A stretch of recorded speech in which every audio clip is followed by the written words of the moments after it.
Who would be a Wolves fan, eh? On goes Bull. People might yet win it here for Wolves. Flash in the shot. What a goal!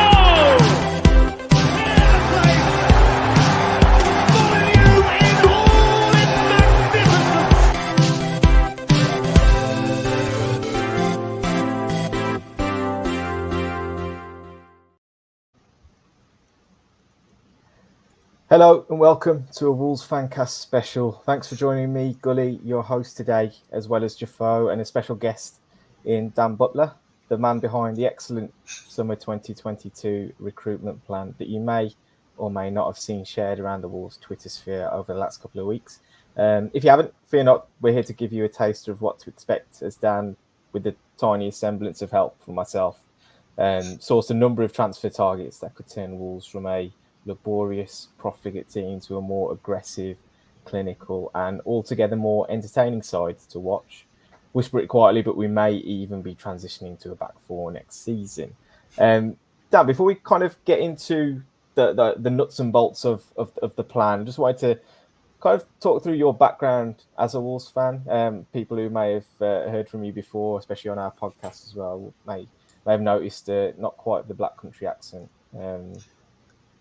Yeah, no, I'm lacking the accent, definitely. My old man's from Cosley, though. I was just saying to you guys, my granddad was in the Tipton area in the last year and a half, and never had a choice really since I was a kid. First game, I think it was Robbie Keane's last game at Molineux. I want to say we drew 0-0 with Portsmouth. I'd love to say that was what got me into it, but it's not one of those games you remember that well. But since then, yes. Ever since then. Nice. Okay. Well, I mean, that is a pretty storied kind of period of Wolves fandom. So we've been through the rough rides to kind of end up here talking about, Champions League footballers potentially joining the club. 100%. Yeah, going through the struggles of League One and all of that. It's nice to be able to even discuss these sorts of players. But yeah. No, absolutely. Yeah, absolutely. So, I mean, before we kind of get into the prospective signings, naturally there was kind of a process of taking stock and highlighting the areas of improvement that were required, especially in order to try and implement a back four, which I know I think we're all kind of aligned on, which is the way we really want to go with this. But if we kind of kick us off with this graphic here, which is from the plan, there were 4 positions specifically which were identified: a new centre-half, preferably a right-sided one, 2 new central midfielders, one with a more defensive kind of mindset, and one player who could perhaps join in with the attack a little bit more, and also a new starting striker. You can see, obviously, the depth options that are available to watchers based on things like Morgan Gibbs-White coming back to the club as well. I mean, Jefoe, at first glance, is this kind of where your head's at with trying to turn the team into a more attacking outfit as well? Yeah, I think looking at where we've gone in the last couple of years, and especially the transition period between Nuno and Bruno Lage, is that we have had that stagnation with the way that we play football. And I think, especially through last season where we didn't score enough goals, I think that needs to be the main focus now on creativity and creating chances. And I think by going to a back four, and especially going to a 4-2-3-1, that would give us something where we could focus on and improve the team. So, I mean, I know you're actually kind of in the early days of forging a career within scouting at the moment. I guess all of us think we know a player, think we can identify a player. What are the kind of, in terms of actual theory, I know you're kind of studying this at the moment, aren't you? What is the theory behind talent ID that you think you really need as the foundation for picking up players? I mean, it's very, very much dependent on the position that we're talking about. So if we're focusing on a striker, we have to look at not only what he does as a primary attributes of scoring goals, but his secondary attributes as well. So you have to split it down in several areas. So we have to look at how he carries the ball, how he breaks lines, and essentially, and how his creativity works as well. Because when we're talking about a team like Wolves, if you are playing with that single striker, they need to be a complete footballer as well, and somebody who could play in the number 10 position. So when we have to look at it, we have to break it down. We have to look at, like I say, those several areas and break it into primary and secondary tasks. And I think for a club like Wolves, they need to be a complete rounded player to suit our system and style. Yeah, I mean, kind of nicely brings us on to, Dan, your approach to this, I guess, where started from the back at centre half. What were the key attributes that you were looking for before you started profiling these players? I guess it sounds bad, but the anti-Cody, if you like, right? We needed someone with a bit of speed, more height, physically imposing. Someone's going to win their aerial duels, is good on the ground, but is also able to progress the ball somehow. Use that as a basis, and from there sort of came up with a list that we've seen before. Okay, so we'll move forward from back to front. Obviously, we have kind of handpicked a few prospective signings, but Dan had a really extensive kind of profile of many different players. You'll see in the ticker across the bottom of the screen all the players that were highlighted in depth within Dan's plan. So I mean, once you've finished here, you can head over to Dan's Twitter page and actually find him at D Butler Analysis is his handle, and you can delve into much more detail than we'll be covering in this podcast. But starting with what I would call personally a bit of a Football Manager favourite, and it was nice to see him come up actually. But at centre half, the first player we wanted to touch on was Anil Ahmed Hodzic. Now, obviously, the transfer window is a very moving feast. Things are happening all the time. We're reading so many different things on social media, but I think Ahmed Hodzic has a really interesting kind of situation at the moment. If you weren't aware, I think Bordeaux have been sanctioned for financial irregularities. It's actually relegated them down to third tier now. Am I right? I think that's what's happened. And Ahmed Hodzic himself was on loan initially in January to Bordeaux. I think there was a mandatory option to take him on a permanent basis, but unfortunately Bordeaux got relegated as well. Made 15 appearances over the second half of the season. Also had a little short spell at Nottingham Forest in his youth, and they could be kicking themselves for not maybe hanging on to him. But what was it about Ahmed Hodzic that kind of drew you to him, Dan? I think it's interesting you mentioned about the Forest thing straight away. I mean, he was only 16 and they decided to fork out $500,000 on him at that point. So they definitely saw something when he was just at that age. Now you're looking at a player who is, or has the potential anyway, to be a proper Champions League quality centre-back in the next couple of years. I think quite often when we look at recruiting for different positions, we sort of fall into this trap of looking at the players that have already played at that level, right? Because you say, okay, they're proven, they've done it before. Whereas you can end up saving quite a lot of money by unearthing these players who maybe haven't played at that level quite yet, but are showing all of the signs that they're going to be able to in future. He's got so many strengths to his game. He's tall, he's physically imposing, he wins his duels. He can pick an unbelievable pass, line breaking, and all of that.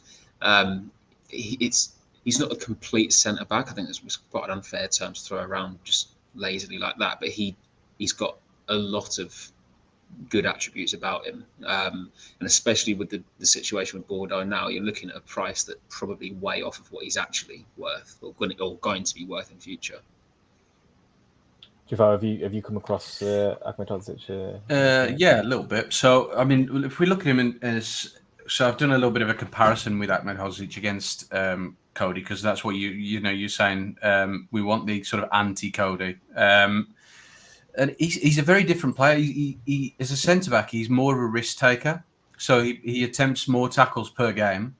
He's making more interceptions. He's making more fouls as well, because he's trying to intercept the ball, trying to tackle the ball, trying to physically stop the game. He's stepping onto defenders a lot more than Cody does. But with that, then you get the negative side of people get past him a lot more. So the dribble past stats do look a lot worse than Cody. So Cody's around about 0.3 times per game he's been dribbled past, whereas Ahmed Hodzic is around about 0.7. So, but the thing is, when I'm talking about the tackles per game, there is a huge difference. We're talking 2.5 tackles per game from Ahmed Hodzic to Cody's 0.8, and 1.5 interceptions to Cody's 0.7. So, as you can see, he's a lot more aggressive as a defender, and like I say, takes more risks, which is nice, and that's something that we need to see in the way that we play football, especially with Bruno playing the high line as he wanted to. Yeah, I mean, I had a little YouTube scout earlier, as you do, and the one thing that struck me about him is how aggressive he is and how front foot he tends to play. He likes to go to ground a little bit much, maybe, from the clips that I saw, but that kind of initial,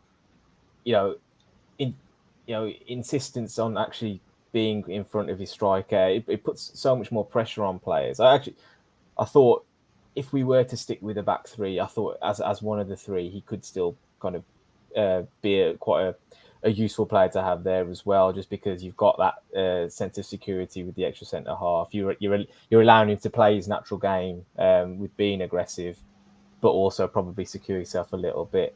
Dan, I know you've used the dog and the cat analogy previously. He's very much a dog, isn't he? And if you was to pair him with a Max Kilman, do you think one of them would have to try and curb their natural instincts a little bit? It's an interesting point. I did consider sort of playing into that sort of cat-dog idea when I was looking at centre-backs and thinking, right, well, how can I sort of quantify what a cat's going to look like versus what a dog's going to look like? Yes, one of them would probably have to be slightly less aggressive and chasing the ball sort of into the middle third and things like that. But the pair of them would have enough recovery speed, I'd hope anyway, and I think that they might well be caught out of position every so often, but they should be able to make that up, especially when you're flanked with Semedo, who's pretty quick, and Aït-Nouri, who can get cover ground pretty quickly as well. You feel a little bit more confident about having two centre-backs with a similar profile next to each other when you've got those sorts of players to rely back on. Yeah, absolutely. Just kind of touching on a couple of other players that came up in the plan. Tosin Adarabioyo from Fulham. I think he's someone that is obviously earned his corn at Championship level. Looks to be quite a dominant player in the Championship. I mean, translating that into the Premier League, we've seen in recent times players like Michael Elise, Jared Bowen. It's not the kind of route that people might have seen it as before. There was always that fear that players wouldn't necessarily be able to transition into the Premier League like they used to. Jefoe, do you think Adarabioyo has a Premier League career ahead of him? From looking at his stats from the season with Fulham in the Championship, I mean, that gap, as you say, he's closing up a lot now between the two leagues, and the players who are at the very top of the Championship, they can transition. But if you look at what he's done in the Championship compared to what, say, we'll go back to talking about comparing it to what one of our players again is against Cody, is the stats are very, very similar. I know it's the league below, but the stats are almost identical. So you're almost talking the same interceptions, tackles, clearances, blocks per game. So this is a player who's 24 years old against Cody, who's a seasoned international pro, coming up, 29, will be 30 next year.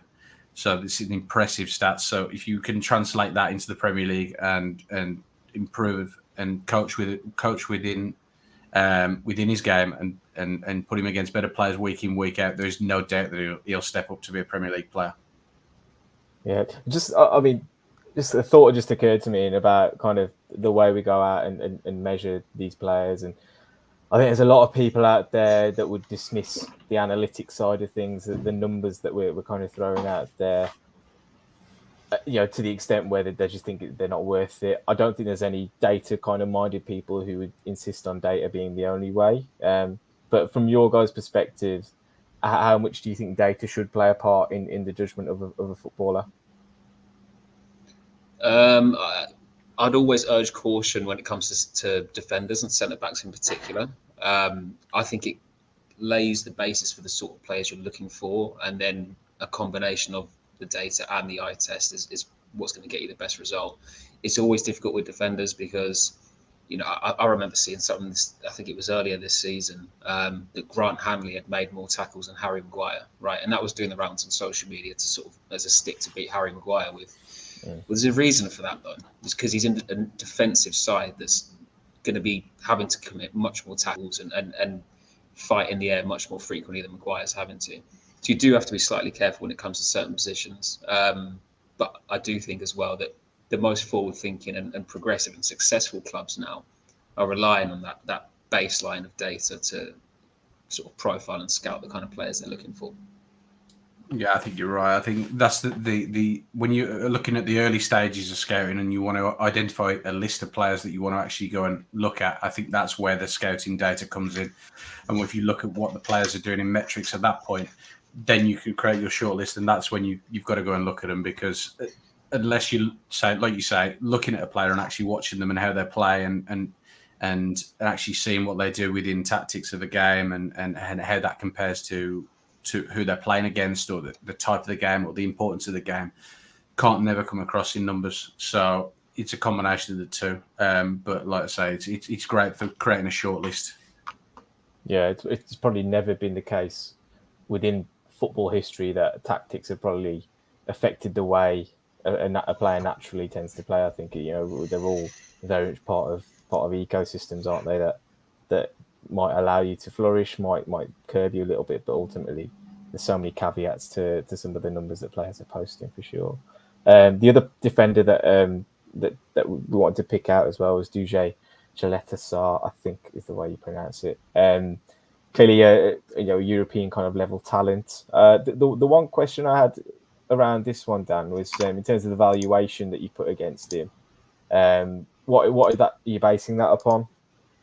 I mean, I've got no sort of insider understanding of how much these players are going to be worth. The best thing the only thing I was able to do really for the values was go to good old trustworthy transfer market and chuck a couple of mil extra on top, because that's always going to be the case. Yeah.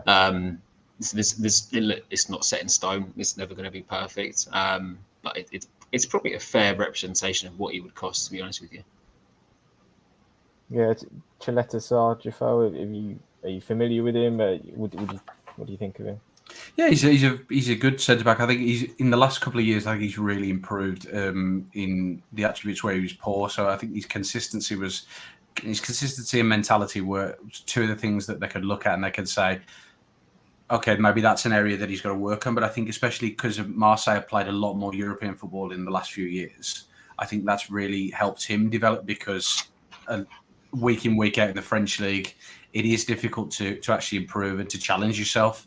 But because Marseille, we've been playing European football, it's really helped him to come across better players and really improve himself and push himself forward, which is nice.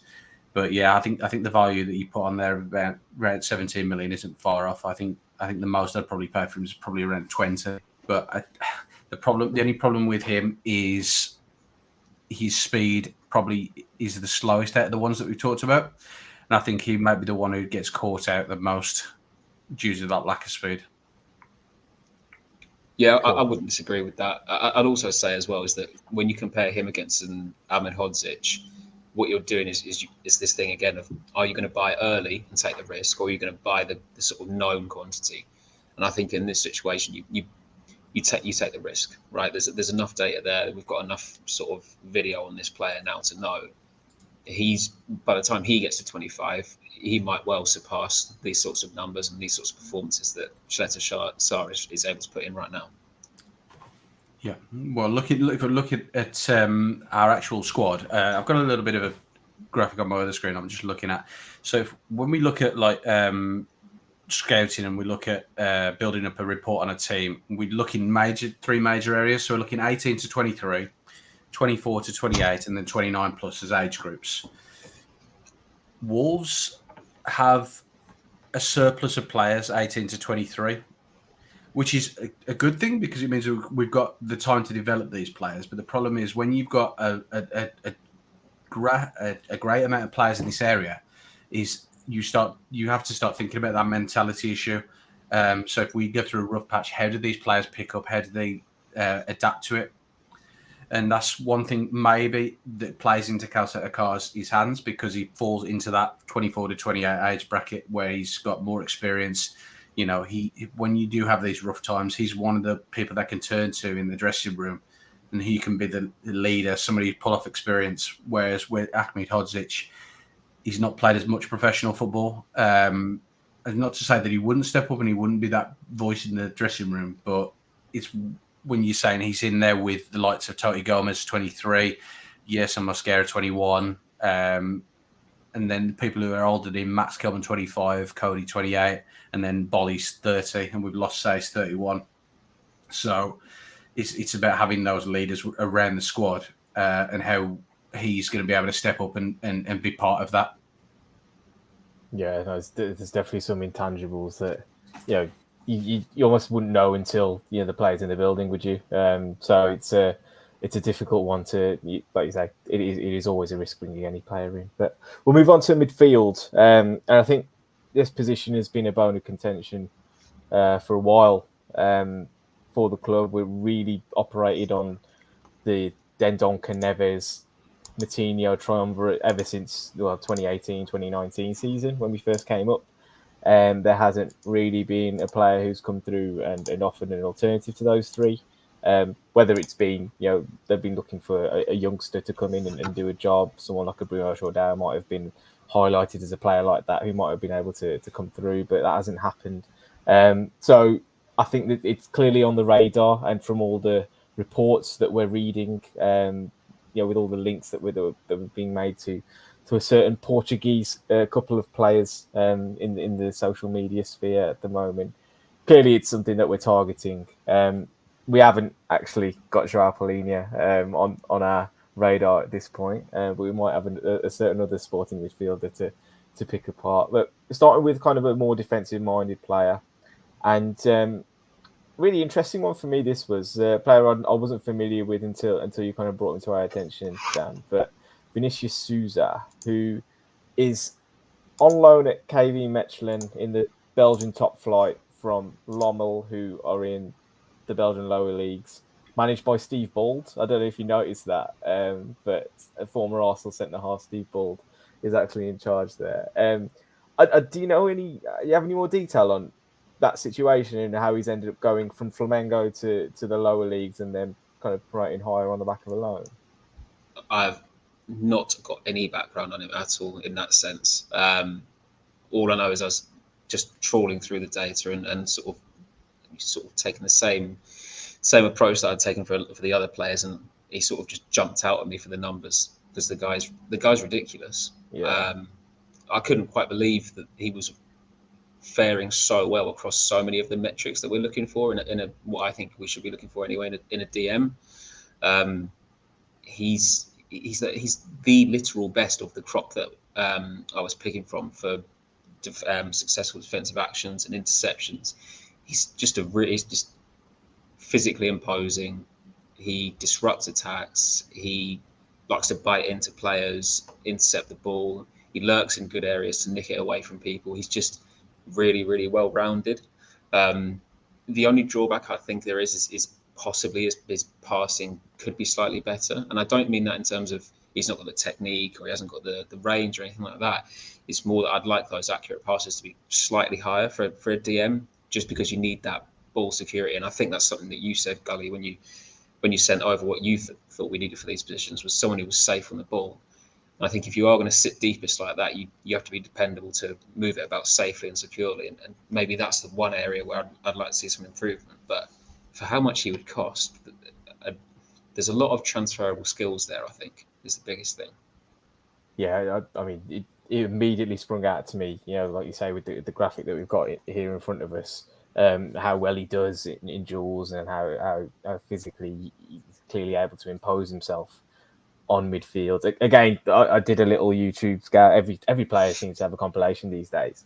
So I was surprised to find one, to be honest. But he really reminded me of Adlan Gadura. I don't know if in terms of his physical profile, the way he moves, clearly mobile and able to get about the pitch. Even when he found himself in wide areas confronted by wingers, he was able to match them stride for stride and you know, make make a tackle on them quite often as well. He even had quite a bit of a switch of play in some of the clips as well. So I think that's a really important asset to have, especially if the way we've always played. Really, it's always been about trying to capitalize on the width within the team and things. So it kind of really excited me. This one again, Jeff. I don't know if you've come across Souza before, but it's an interesting prospect for sure. No, I can't say I've come across him before, but yeah, looking at the metrics there, that's just incredible for somebody who's who's not long been in Europe, and he's quite young, 22 years old. So it's something that they need to look at. Like you say, he's taking risks with signings. We have to look at what other clubs who are in and around where we are and what they've done in the past. I mean, all you have to do is look at what Leicester have done when they bought Kante from League Two in France. These players can step up. It's just about finding the ones, like you say, who shine in the leagues that they are. Now, this guy obviously is playing in a lower league for quality in terms of Belgium, but he's standing above and beyond for someone who's not been involved in professional football in Europe for a long period of time, to adapt and to show these sort of data is fantastic. And I think it's for somebody, if you were able to get him for around about £5 million, it's a risk worth taking. Because he just looks like he would be able to have these transferable skills that would really benefit the way that we want to move forward as a football club. Yeah, I mean, it seems like there's almost becoming a trend of Brazilian kind of robust central midfielders as well coming through. We've obviously got the likes of Fabinho, Casemiro, who have been excellent, at the European stage for many years now. Someone like Bruno Guimaraes, who is a clear talent on the ball, but is also combative and able to impose himself in games as well. I don't know if the number 10 of Brazil is now becoming kind of their stock trade is now becoming these really robust central midfielders. But like I say, he's got one season of European football behind him. I don't know about you. I feel like this is the kind of thing maybe a Brighton would go and pick up a player like Souza. We've seen the likes of Moepu and Caicedo come through and have a real impact for them second half of this season as well. But it shows that maybe there are a few gems to be had out there. Less of an unearthed gem, but someone who's been on the radar of some big clubs for a while now is Ibrahim Sangare, who is playing for PSV. Again, graphic-wise, it's alarming how dominant he is in so many different areas, as you can see here on Dan's plan. I mean, are we fishing in a different pond to Sangare, Dan, do you think, or is this a realistic signing? It's not as realistic, obviously, as someone like a Souza. And I think I say it in the piece. He's the dream player if you're going to reconstruct the midfield after Neves goes, if Neves goes. But I was thinking about it from a financial sense as well. Are we likely to fork out 25 to 30 mil on one player like that? I wasn't sure at the time, but now we're seeing links to Nunes, for example, who's going to cost us the best part of 40 and probably 5 mil in add-ons as well if we are to get him. It shows the club is willing to sign this sort of player or spend that sort of money. And I think it just comes down to whether the player themselves would actually want to take that. I'm not sure if it's a step down from PSV, but it's considering the options he will probably have available to him, it will be a step down. It's gone slightly quiet on sort of the transfer front for him. There were talks of Liverpool, there were talks of United. I've not heard anything in recent weeks, and I think if you get the chance to snap him up, you just do it in a heartbeat, and you think about it later, because that's a player you're getting for 25, 30 mil that is only 24. By the time he hits 26, 27, you could be looking at 55, 60, 65 mil sort of talent there. Yeah. The guy's a joke. It does take probably one good season of Premier League football to just elevate him to that kind of level, doesn't it? It's definitely. He's clearly a prospect, but I don't know if you know you follow Tifo football, but Alex Stewart off Tifo, I know is basically a one-man PR campaign for Sangare, and he's been touting him around for a while. But on he was in every sensible transfers video for about a year, I think. It's just it seems strange to think, you know, and it's been pitched as basically a one-man solution to many teams' midfields. It seems strange to think that there are so many teams with midfields out there that could be solved by this solution. If you see what I mean, I do. If that makes sense, Jefoe. But yeah, there are a lot of teams out there that back in midfield just seem to maybe be missing a trick.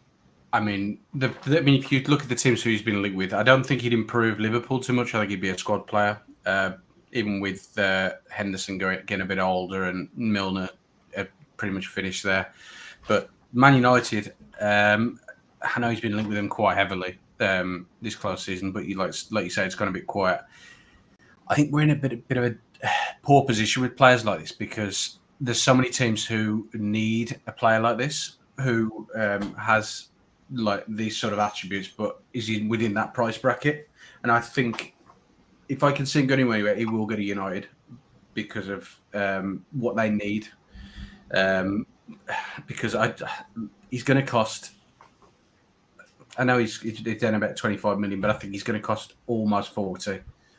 I think he's almost in that Ndidi bracket. I know he's not played in a great league. Eredivisie is okay, but he's just, as you say, he's this complete destructive midfielder. Somebody you can build a whole midfield around and a whole team. And I think teams like Man United now, they're doing a complete rebuild.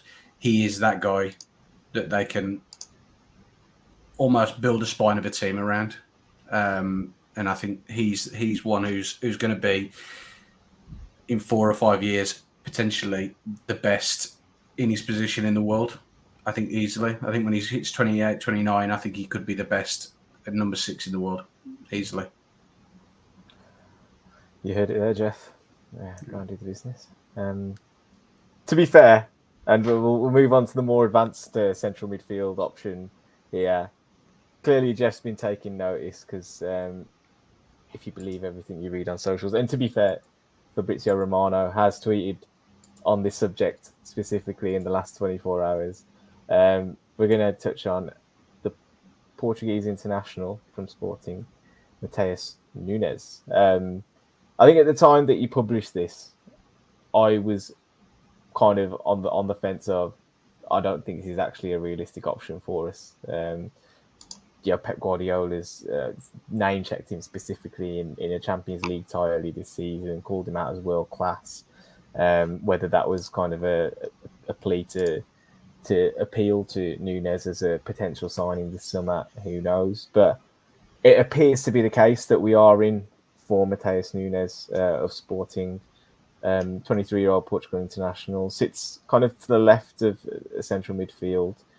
And the other thing that struck me about this, Dan, was the fact that he currently plays in a 3-4-3. So do you think that would... Well, I know we're talking in the terms of a back four here, but do you think that aids him in the sense that maybe Bruno can alleviate the concerns of transitioning away and the risks that come with that by bringing in players who just maybe play with a different profile and a bit of different style? Yeah, I think if you're making a transition from one system to the other, if you've got players who are flexible enough to sort of go from one to the other easily enough, that's going to make things a lot easier. It's not going to be plain sailing if we do it, right? So there are probably going to be times in games and probably specific games as well where we have to go back to a back three. And if that's the case, then it is reassuring to know that someone like a Nunes has played in that sort of system previously. In a four, though, you sort of release him and you just let him do what he wants to do, sort of thing. He's that talented. You don't let him get too bogged down in the defensive work or anything like that. You just let him have the ball and create, progress it, dribble with it, operate in those sorts of tight areas that we've not had a player to do that in God knows how long. Like you say, I thought when I published this, I thought he was also out of our reach. And the only reason I really included him was because there had been sort of rumblings that we might have a chance. I don't know how slim that chance was. And I think I said it in the verdict sort of section. This is the equivalent to us signing Neves in the Championship, right? This is the statement signing. If we do it, I think it's a proper show of intent from Fosun to say, right, we're back investing in the club again, and this is us showing you that we're doing that. The numbers sort of speak for themselves. The guy's not really got a hole in this game for the sort of role we're looking for.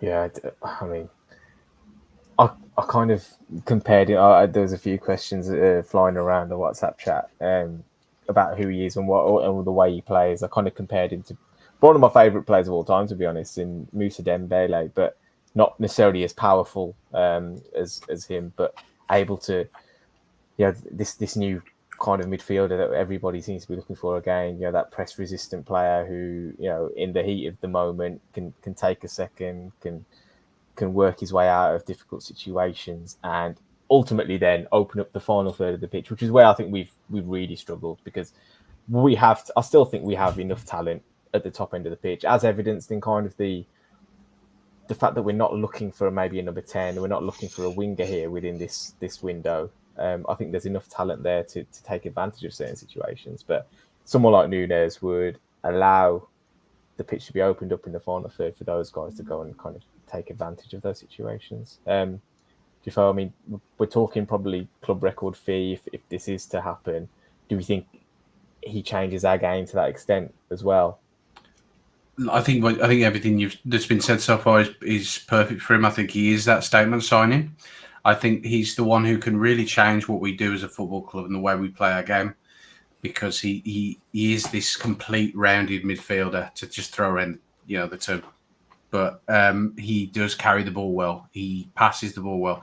His defensive side is good. It's very good for a player who goes box to box, and he creates a lot of chances. The only thing that he hasn't done in recent times is score enough goals. But he's within a sporting side that has some incredible talents up front.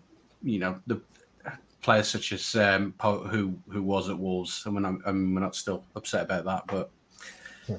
But it's my only issue with him and us potentially signing him is Sporting could lose 3 of their major signings this season.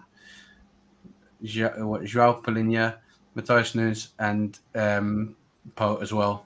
So it's whether they'll be willing to let all 3 of them go or 2 of them go.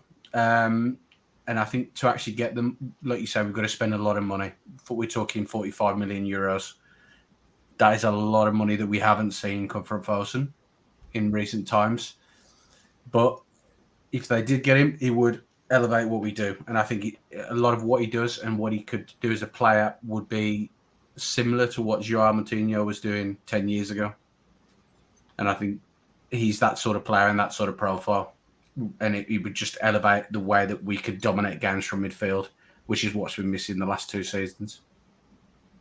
Yeah, I know the kind of premise around identifying all the players that you've done, Dan, is to kind of show that there is a path away from Jorge Mendes and his kind of cabal of players. But given that he is of such quality, given that it seems we might have a bit of a favour in Mendes's pocket to cash in, how frustrating. Would you be frustrated by the fact that we're still going back into this kind of method, or would you just take what you can?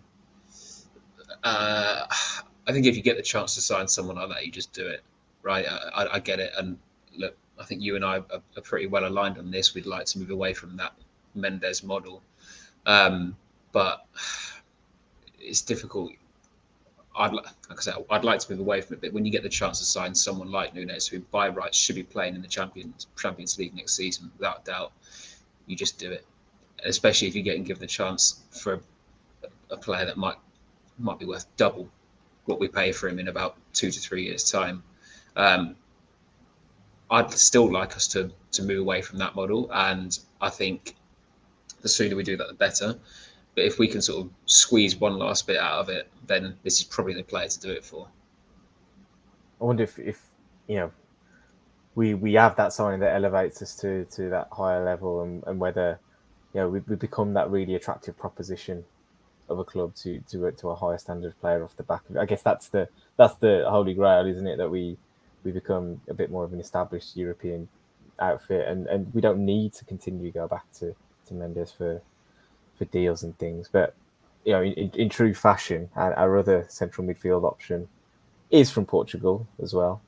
Kind of a pound shop version of Mateus Nunes in Andre Almeida, who profiles quite similarly, doesn't he? At Vitória Guimarães, who have almost become a bit of a feeder club to some of the bigger clubs in Portugal. A few players have come through there, especially with the likes of Estoril as well, and it always seems to be this kind of conveyor belt through the Portuguese league up to a bigger club, and then the bigger move happens for teams. But this would be a sign of us going down into the lower reaches of the Portuguese league before some of these players blow up. I wonder whether maybe a Benfica or a Sporting reporter would be looking at Almeida and seeing if that, a replacement for, like we say, if Nunes leaves, that'd be an option for them. Yeah, I think you've seen, I can't remember who the journalist was in Portugal, but I think he was saying the other day about it's crazy how many times the big Portuguese clubs will just pick these sorts of players up for minimal fees and then move them on in 2-3 years' time for 3 or 4 times what they paid for them. We were sort of cutting out the middleman if we was to go for Almeida in that sense. He's only a year younger than Nunes as well, and his numbers are extremely, extremely good. It's the same. I think it's the same sort of idea or thought process, if you like, as picking up someone like an Ahmed Hodzic, right? You get in the player for much less than he's going to be worth in future, and okay, there's a slight bit more risk attached to him, but you're banking on the fact that he comes good, and you're not having to fork out the 25-30 mil that you would have to a couple of years down the line. You're getting in early enough. I think that in itself is a massive positive about him. On the pitch, his passing's unbelievable. He's just really, really progressive when he gets on the ball. He's comfortable when he feels pressure. He turns out of it easily enough and gets away from his marker.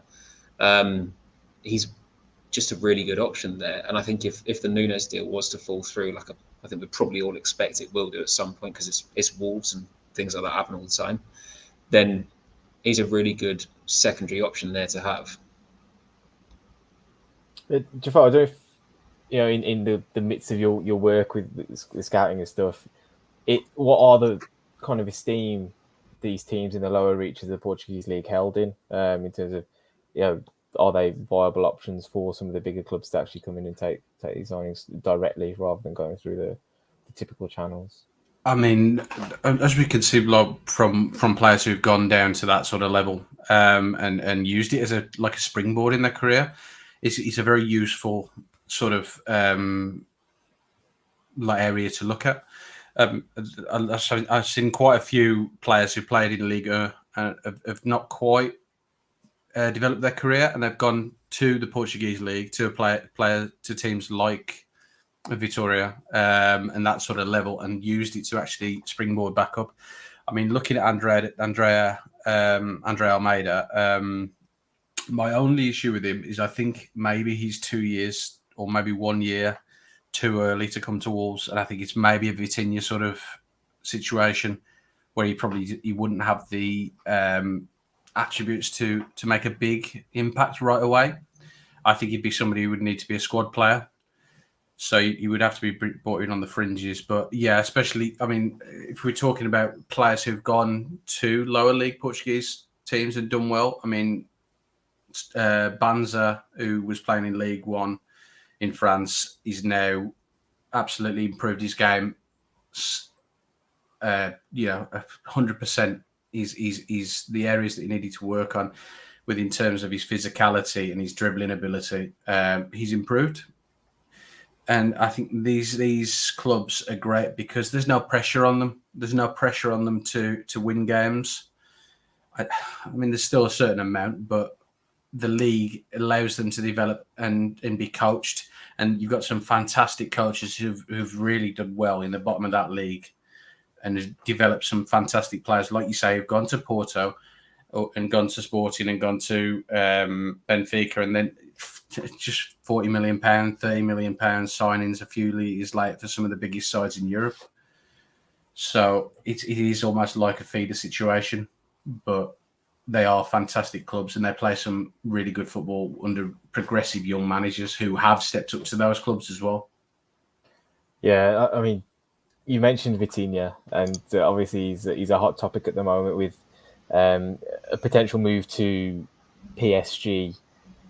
There's a mixed bag of comments coming through from Wolves fans about that and the fact that we kind of passed up the option to sign him. Dan, none of us got the pleasure of seeing him in the flesh, unfortunately, given that it was a behind closed doors season. But what did you make of his impact at Wolves, and would you have potentially taken that risk? Difficult questions, isn't it? It's easy to say with hindsight that was a massive miss, right? And I think if I remember correctly, sort of in that summer post Vitinha, most of the traction was we should definitely be sort of picking up the option on him. How many minutes did he even play? Was it? Did he even make 1,000 minutes that season? I don't think so. No, 5 starts I think was the ultimate sum. I don't think he's getting anywhere near it from off the back of that. Yeah. I think you can look. I love Nuno, right? I still love him, always going to. But I think you can lay the blame squarely at his door for that. When the system is that negative, and when he's so unwilling to take risks that showcase how good Vitinha could have been, inevitably it's going to have an impact on how we value that player. And it means that the data around him is going to be worse as well. So you can't accurately assess how good of a player he is because you're not seeing him on the pitch enough. And presumably they just thought it was too big of a risk to take. And it looks incredibly stupid now, but what can you do?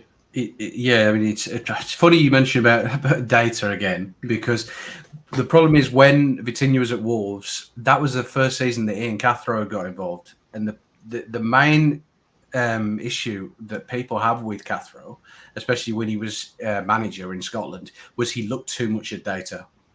He wasn't actually watching players play. He was looking at metrics too much, and I think.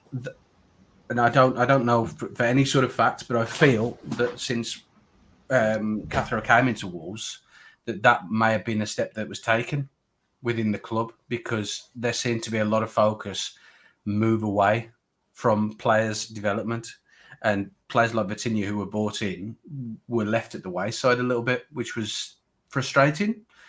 Talking about the fee though, that it would have been 20 million. I think it is too much for a player of that age and that ability. But then, people weigh that up against how much was paid for Fabio, and it does leave a sour taste in the mouth. But hopefully the Fabio thing actually does work out in the end, and I think he probably will. But I think that's where a lot of Wolves fans are really upset, was because we fought out a lot of money on him. And Vitinha, as like you say, with hindsight, he's become probably one of the best in the top 10 under 23 midfielders in the world, probably. And it's painful to watch. Yeah, the way you put that then just made me feel really bad. Like, for God's sake, top 10 under 23 midfielders in the world. Could have been us. Just before we move on from the middle of the pot, I've got a comment here. Be happy to keep Neves, but we do need to freshen up midfield, in my opinion. I think it's an interesting scenario at the moment where seemingly we have Neves up for sale, but also not necessarily encouraging too many bidders at this point in time. What do you think changes for us if Neves doesn't leave? And I'm not talking financially. I'm talking about the dynamic of the midfield. Would we need to perhaps not sign 2 midfielders? Would you be happy with signing just the one? Dan, what do you think? It's difficult, isn't it? You can take Nunes out of the equation straight away because we're not spending that sort of money if Neves stays. That's just not happening. The likes of Almeida probably look a little bit more appealing for the fee cost. I think in terms of profile, you probably say Neves then has to go back to sitting in a sort of DM role where he does get to a lot of defensive work, and you sort of rely on him to securely, not even necessarily progress the ball, just keep it safe and switch the play like he's been able to. I think in Nuno's last season, his defensive numbers were off the charts. He was unbelievable, and it does impact his game further forward and further up the pitch. But he is capable of doing it.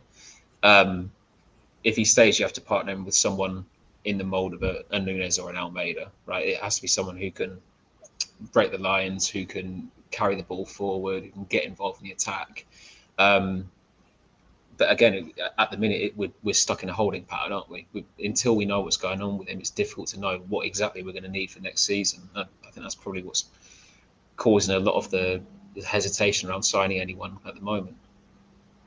Yeah, I think that's it never suffers a little bit from being very good in several areas, and I think he's very good at the defensive side, as you said. That the numbers were incredible in Nuno's last season. He was up there. I think he was the third best tackles in the league, or the third most tackles in the league. It was something incredible, and he's very good at the attacking side of the game. But the one thing that can always be levied against Neves is his physicality in terms of his speed and his attributes in that area have never been quite good enough to be a box-to-box midfielder, and to be into that quality. So to keep him, which I think is highly unlikely, yet you've got to play him with that younger player. And like you say, we'd have to look at somebody like Almeida, but do we have the time and the ability to develop a player like that? That's what I'm more concerned about. I think if somebody's got to go this season, it's to really revolutionise what we do and to remold the way that we play football, then Neves, sadly, is the one that's got to leave, because that's how we can, one, get the money, and two, how we can evolve in the way that we play football, because he is a master of so many things. And I think that kind of holds us back, because it's the players that you play around him. You need to invest some crazy money to bring in somebody like Matthias Nunes, who's going to be at the same sort of level as Ruben. Yeah, you can't say he's highly unlikely to not stay, Jefoe, because I saw a tweet yesterday saying he's 80% likely to still be at the club.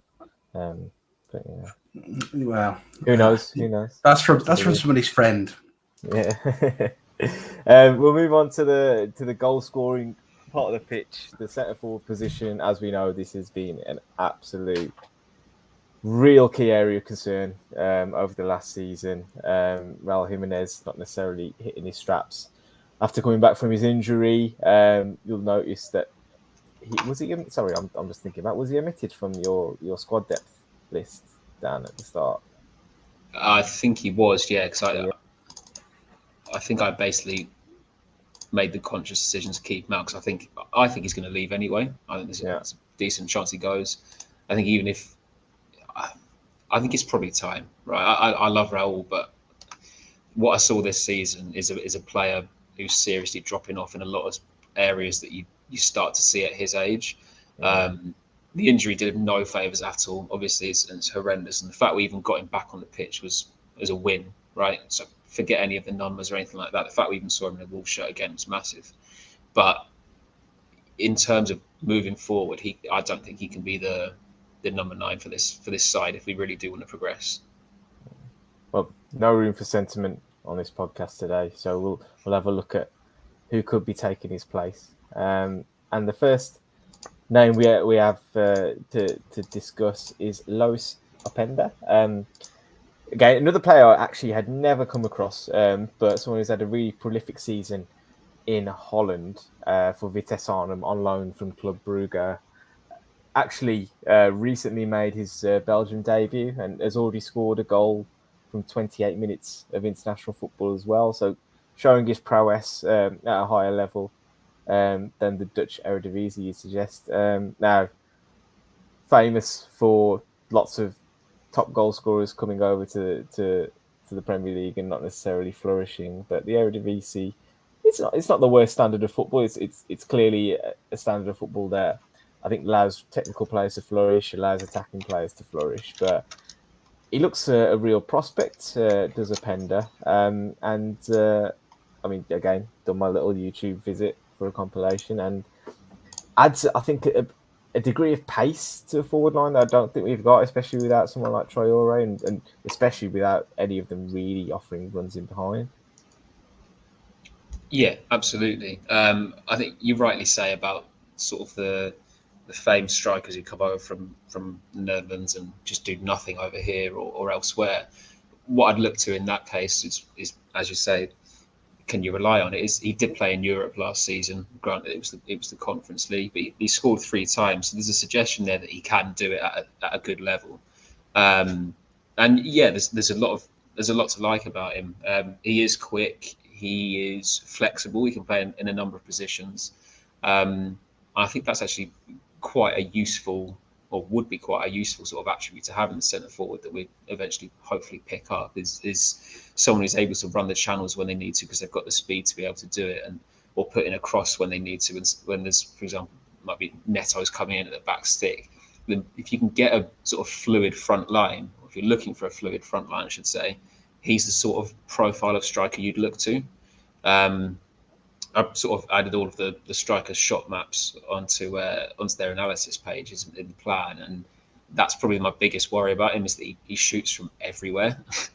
He's not shy of having a shot, which is the total opposite to what we've seen with Raul in recent times, whereas he just can't get his shots off anymore.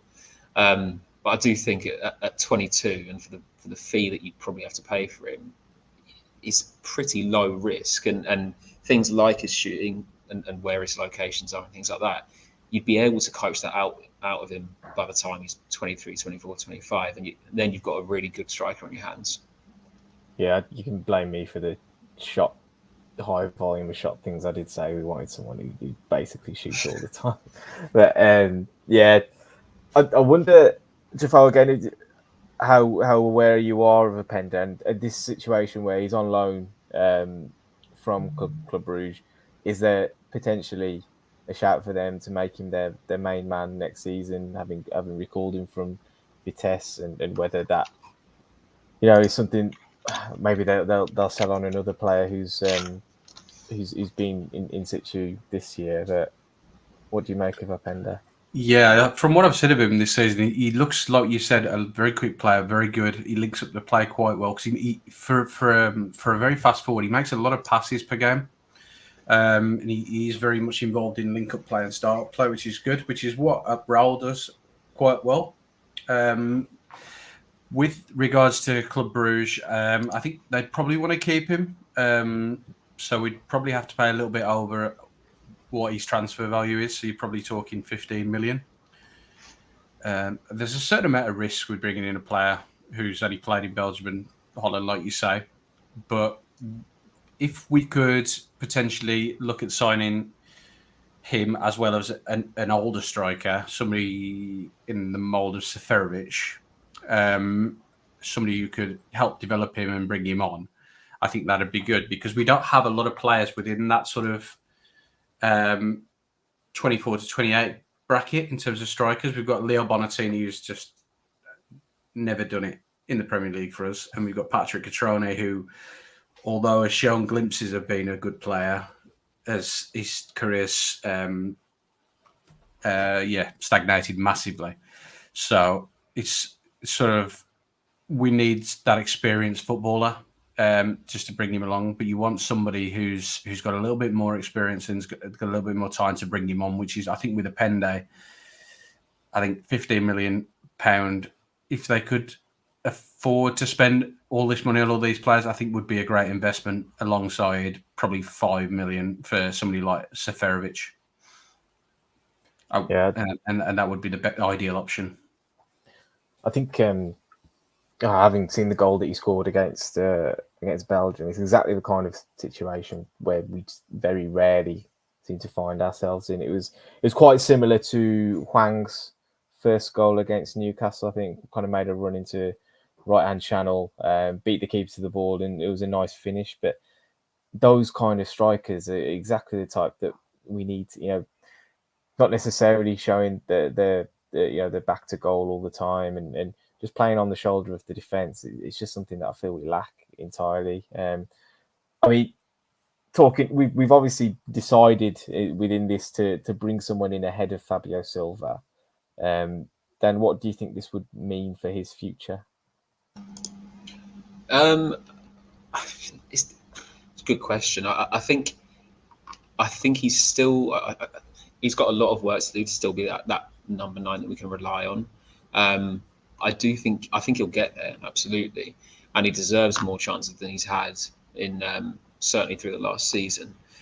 I think what you do when you bring someone like this in is you there's quite a lot of healthy competition when you do that, right? Appender's considerably younger than Raul is, and I think Fabio can look at him and say, right, well, this guy's only 22 that they've brought in.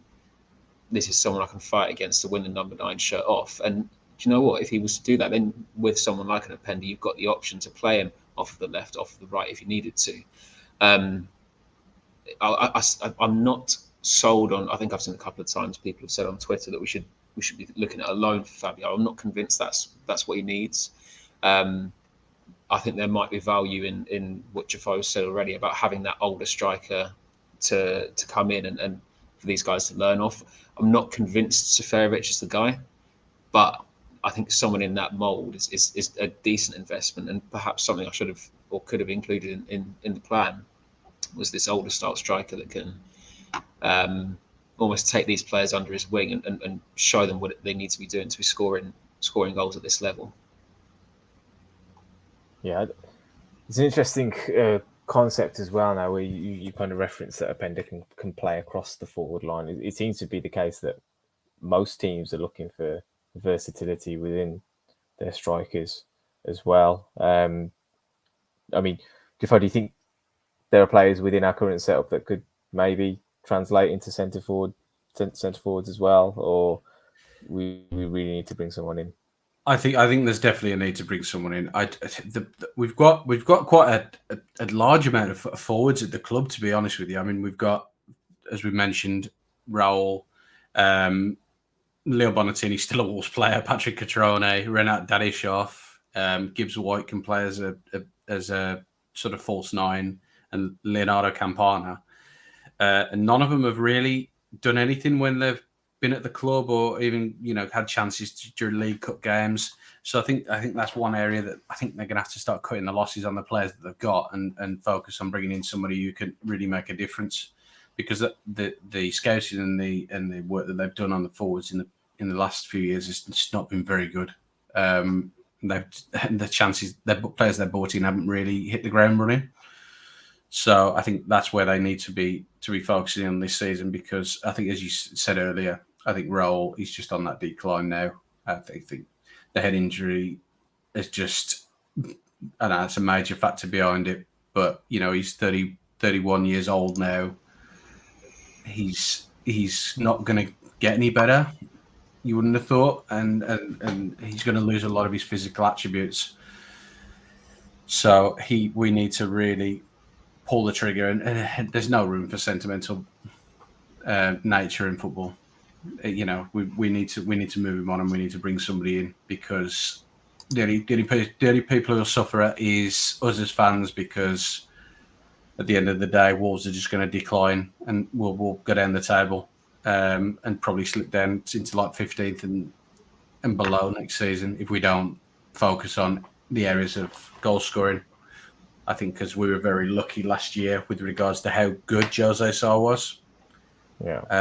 And I think if we have another season like that, I think we're really starting to play with fire. I don't think we're under any pretense of falling towards the bottom 5, but you'll be a hell of a lot closer if we take the risks that we did this year.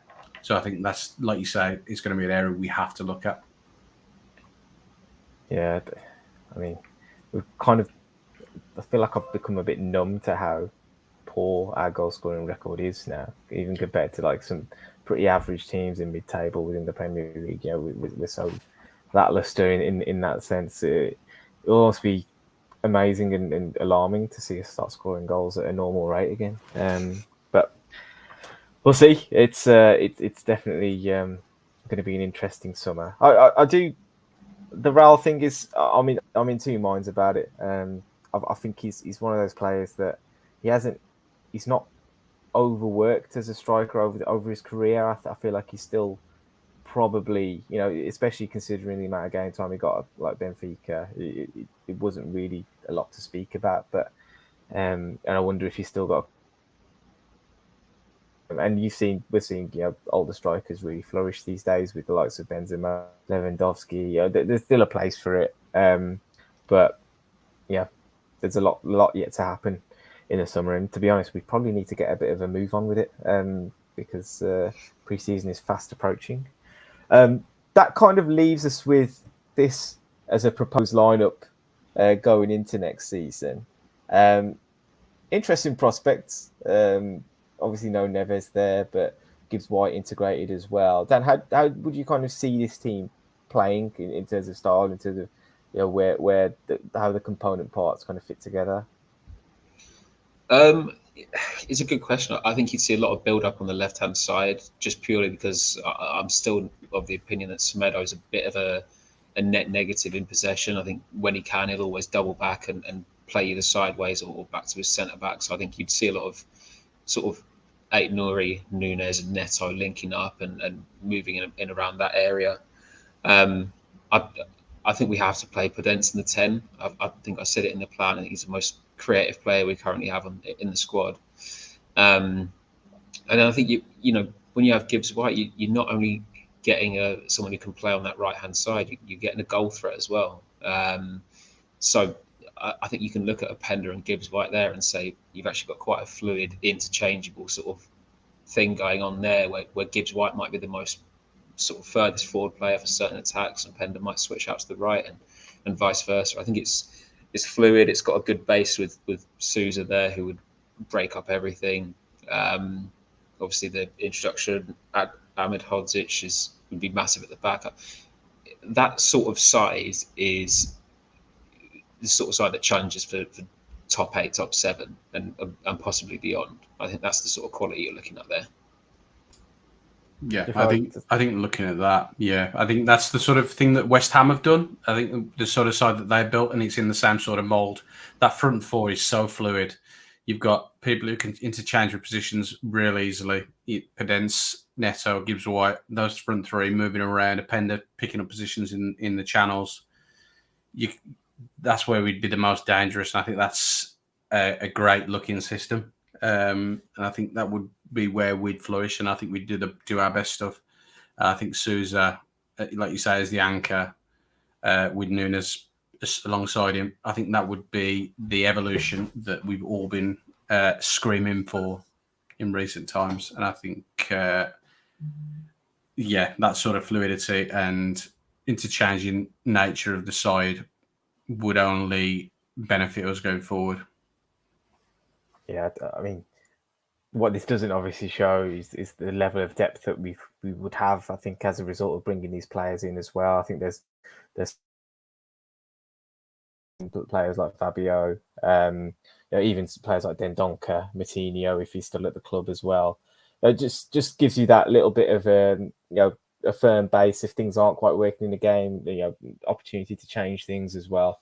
Someone like Johnny not getting into this lineup, it's the squad would look a hell of a lot healthier than it probably has done for many years, actually, given how small the squad's always been since Fosun have arrived. That's all kind of we've got time for really today, guys. Appreciate you all joining us.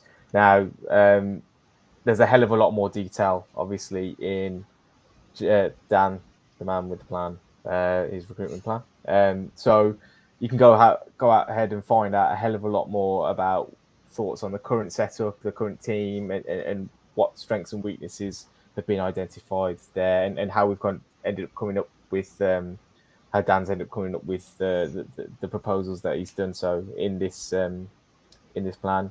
Now, obviously, we all know Simon Mendes clients anyway, but it was an incredible piece of work, and I commend you on doing that, Dan. It's been really insightful reading through it, and I'm sure lots of people have learnt a hell of a lot for a start, and have enjoyed kind of finding out a lot more about these players and things. So thank you for that. No, I appreciate it, mate, and thank you for your input. I think without it, I'd have. There was a couple of evenings where I was thinking, I don't know what I'm doing here. I need something to sort of revert back to be able to look at and just go, right, that's my base for things. And your input was definitely valued in that way. So no, I appreciate that as well. No worries. Anytime. Obviously, you can find Dan on Twitter at the Butler Analysis. We'll retweet his link to the whole document where you can find out all the details about all the players that are running across the bottom of the screen now as well. So lots more to be seen if you haven't already read through. But from myself, Jefoe, and Dan, thank you for.